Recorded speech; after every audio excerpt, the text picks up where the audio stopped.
ગીર સોમનાથ જિલ્લો વિશાળ સમુદ્ર કિનારો ધરાવે છે. આ વિશાળ જળ રાશિના કિનારે વસેલા સાગર ખેડૂઓ વર્ષમાં મોટા ભાગે તેમની આર્થિક પ્રવૃત્તિઓના ભાગરૂપે માછીમારી માટે સમુદ્રમાં જ રહેતા હોય છે.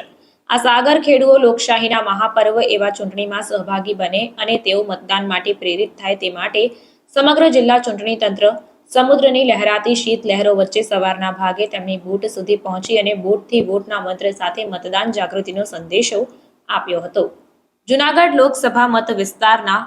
જનરલ નિરીક્ષક મોહમ્મદ ઝુબેર અલી હાશમી, પોલીસ નિરીક્ષક નાઝનીન ભસીન, જિલ્લા ચૂંટણી અધિકારી અને કલેક્ટર દિગ્વિજયસિંહ જાડેજા, જિલ્લા વિકાસ અધિકારી સ્નેહલ ભાપકર,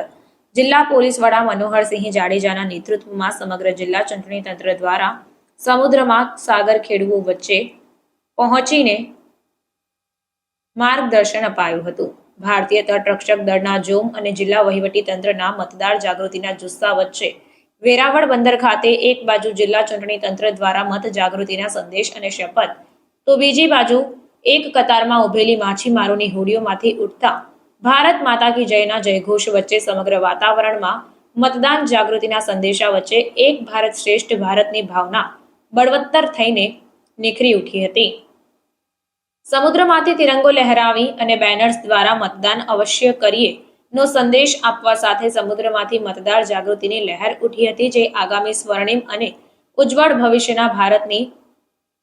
અગમવાણી સમી લાગી રહી હતી. વેરાવળ કોસ્ટ ગાર્ડની જેટી પર યોજાયેલા આ મતદાર જાગૃતિ કાર્યક્રમમાં ખલાસી ભાઈઓ અને માછીમારીની